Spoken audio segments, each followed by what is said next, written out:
भगवते वासुदेवाय। ओम कृष्णाय वासुदेवाय। हे अर्जुन, 7वें अध्याय का पाठ। हे अर्जुन, अपना चित्त मुझ में लगा और मेरा ही आश्रय लेकर जिस प्रकार से संशय रहित मुझको पूर्ण रीति से जानोगे, सो मैं तुझसे कहता हूँ। हे पार्थ, अब तुम संपूर्ण ज्ञान विज्ञान सुनाता हूँ। उसे जानकर फिर कुछ जानना नहीं रहता। हजारों मनुष्य में कोई ऐसा होता है जो आत्मज्ञान जानने के लिए यत्न करता है, और इस यत्न करने वालों में कोई भी हो मुझको भली भांति जानता है। पृथ्वी, जल, तेज, वायु, आकाश, मन, बुद्धि और अहंकार, ये 8 प्रकार की भिन्न भिन्न प्रकृति है। ये 8 प्रकार की प्रकृति है और इन्हें अपरा प्रकृति भी कहते हैं। इस अन्य जीव को भूत प्रकृति अथवा परा प्रकृति कहते हैं। इस बात को भली भांति जानो। हे महाबाहो, इस प्रकार परा प्रकृति से यह जगत धारण किया गया है। कुंती पुत्र, इस संपूर्ण प्राणी मात्र मेरी इन दोनों प्रकृतियों से उत्पन्न होते हैं। इस बात को अच्छी तरह जानकर मैं संपूर्ण जगत को उत्पन्न, पालन और नाश करने वाला हूँ। हे अर्जुन, जिस धागे में मणि परोई जाती है, उसी तरह यह संसार मुझ में परोया हुआ है। इसलिए मुझसे परे कुछ नहीं है। जलों में रस, सूर्य चंद्रमा में ज्योति, सब वेदों में ओमकार, आकाश में शब्द और मनुष्य में पुरुषार्थ मैं ही हूँ। पृथ्वी में पवित्र गंध, अग्नि में तेज, तपस्वियों में तप, संपूर्ण प्राणियों में जीवन मैं ही हूँ। संपूर्ण प्राणियों का सृष्टिकर्ता भी मैं ही हूँ। बुद्धिमानों में बुद्धि रूप, बलवानों में बल रूप मैं हूँ। काम रहित जो सात्विक बल है वह मैं हूँ। धर्म के अनुकूल जो वासना है वह मैं हूँ। सत्वगुण, रजोगुण, तमोगुण, ये तीनों मुझसे उत्पन्न है। मैं इनके वशीभूत नहीं हूँ। इन्हीं तीनों गुणों ने संपूर्ण जगत को मोहित कर रखा है। इसमें मुझे कोई नहीं जानता। मैं इन भावों से परे हूँ तथा इनका नेता विकार रहित हूँ।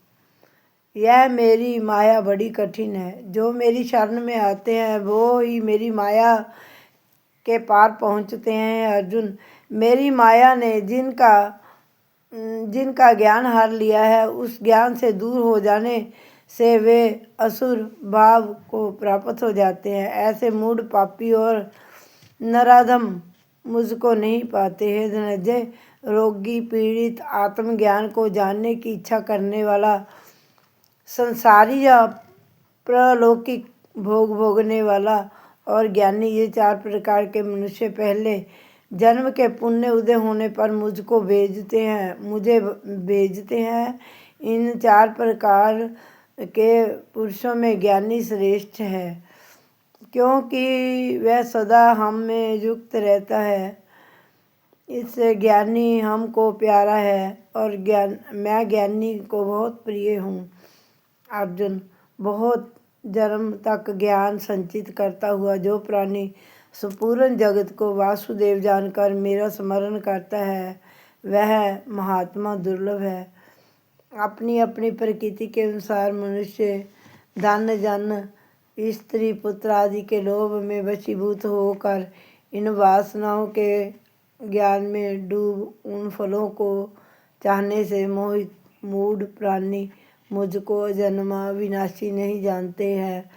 मैं भूत, वर्तमान और भविष्यत, इन तीनों कालों में उत्पन्न हुए सभी प्राणियों को जानता हूँ, और मुझको तू जानता है और कोई नहीं जानता है। अर्जुन, इस संसार में आकर प्राणी मुग्ध हो जाते हैं और भोगों में फंस जाते हैं। इच्छा द्वेष से उत्पन्न जो फल प्राप्त करते हैं उनके फल शीघ्र नष्ट हो जाते हैं।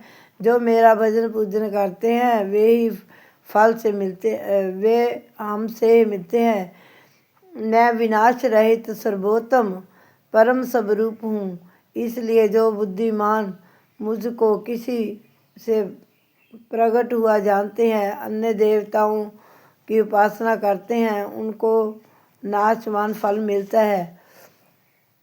मैं जोग माया से आच्छादित हूँ, इसलिए सबके सामने प्रकाशित नहीं होता, केवल अपने भक्तों के सामने ही प्रत्यक्ष होता हूँ। जो मेरी माया से अन्य देवताओं की पूजा करते हैं और उन पुरुषों की श्रद्धा में मैं दृढ़ता देता हूँ जिससे वे मुझे भूल जाते हैं, ऐसा मनुष्य उन्हीं देवताओं में श्रद्धा रख के मेरी आराधना करता है। मैं उन्हीं देवताओं से अपने मनोवांछित फलों को पाता हूँ। मैं भी वैसे ही प्रेरणा करता हूँ, परंतु जो हमें छोड़कर अन्य देवताओं की उपासना में सुख दुख आदि से छूटकर अपने चित्त को मूढ़ कर दृढ़ कर मेरा भजन करते हैं, जो मेरा आश्रय लेकर जन्म जरा मरण से छूटकर का उपाय करते हैं, वे ब्रह्मा स्फुरन अध्यात्मक स्फुरन कर्मों को जानते हैं। जो मुझे अद्भुत जानते हैं, मेरे को अध्यात्मक देव जानते हैं, वे मेरी युक्त चित्त वाले मरने के समय मुझको ऐसा ही जानते हैं, मुझको नहीं भूलते। इसी से परमानंद अविनाशी पद को प्राप्त हो जाते हैं। श्री भगवत स्फुरन अध्याय 7वां कृष्ण संवादे ज्ञान विज्ञान योगी नाम 7वीं अध्याय समाप्त। 7वें अध्याय का महत्व। 6ठे अध्याय के महात्म को सुनकर लक्ष्मी जी ने कहा, हे प्रभु, अब 7वें अध्याय के महात्म को भी विस्तार पूर्वक हमारे कल्याण के लिए कहो। लक्ष्मी जी का विशेष आग्रह देखकर विष्णु जी ने कहा, हे लक्ष्मी, 7वें अध्याय का महात्म कहता हूँ। पटना नामक नगर में शंकुकरण नाम का एक वैश्य रहता था। उसके 4 पुत्र थे। वैश्य व्यापार करने के लिए देशांतरों में जाया करता था। एक बार मार्ग में जाते हुए से काले गोपद चिन्हधारी सर्प ने डस लिया, सो वह परलोक सुधार गया। उसके साथी उसकी दशा देखकर दुखी हुए और दाह संस्कार करके उसके संपूर्ण धन को लेकर घर लौट आए। शंकुकर्ण के पुत्रों को उसका सावधान देकर उसके मरने का समाचार कह उसकी गति को कहा। वैश्यों के 4 पुत्र पिता की दुर्गति को सुनकर बहुत दुखी हुए और ब्राह्मण को बुलाकर उन्होंने पूछा कि सर्प के काटने से जिनका मरण होता है उसकी अच्छी गति कैसे मिल सकती है। ब्राह्मणों ने कहा कि जिसका मरण परदेश में हो या सर्प आदि जीव के द्वारा हो, उसकी सदगति नारायण बलि से मिलती है। उसके पुत्रों के शास्त्र की विधि से नारायण बलि को किया। अनेक प्रकार का दान देकर ब्राह्मण साधु जाति भाइयों को विधि पूर्वक भोजन करके शेष दान जो बचा 4 भाइयों ने बांट लिया। परंतु पिता के मरने की चिंता और शोक से वे दिन रात व्याकुल रहने लगे।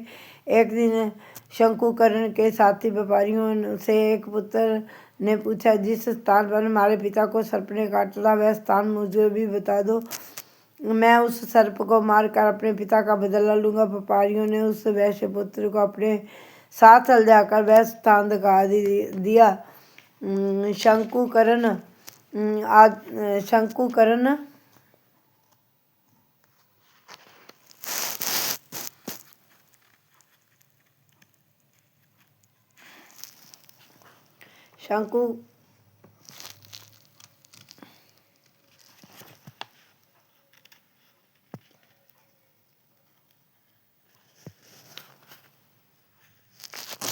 शंकुकर्ण का पुत्र वहाँ सांप के रहने के स्थान को ढूंढने लगा। समीप के में एक बांबी को देखकर कुदाली से खोदने लगा। तब उसने एक बड़ा भीषण सर्प निकला और पूछा, तू कौन है और मेरा स्थान क्यों खोदता है। तब उसने वैश्य पुत्र से कहा, मैं शंकुकर्ण का पुत्र हूँ। जिस सांप ने मेरे पिता को काटा है मैं उसको मारूंगा। तब सांप ने कहा, हे पुत्र, मैं शंकुकर्ण हूँ, मुझे मत मार।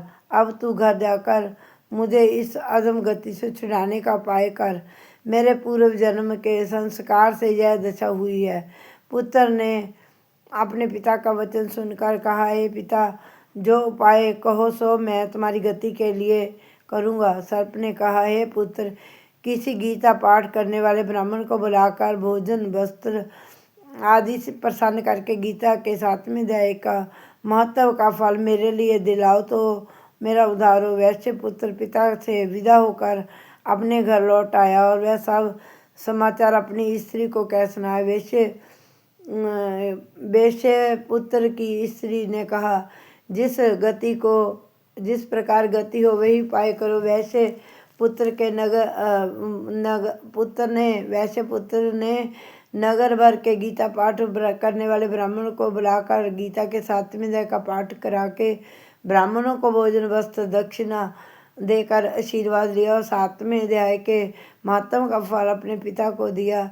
इससे शंकुकर्ण सर्पजन्य से छूट गया, दिव्य शरीर मिला और विमान पर चढ़कर देवताओं के सामने अपने पुत्र का धन्यवाद देते हुए वैकुंठ धाम को गया। विष्णु ने कहा, हे लक्ष्मी, इस 7वें अध्याय के महत्व को जो पढ़ेगा सुनेगा वह सद्गति को प्राप्त होगा। श्री अति पद्म पुराणे संत ईश्वर संवादे उत्तरखंडे गीता महात्मा नमः 7मो अध्याय समाप्त। ओम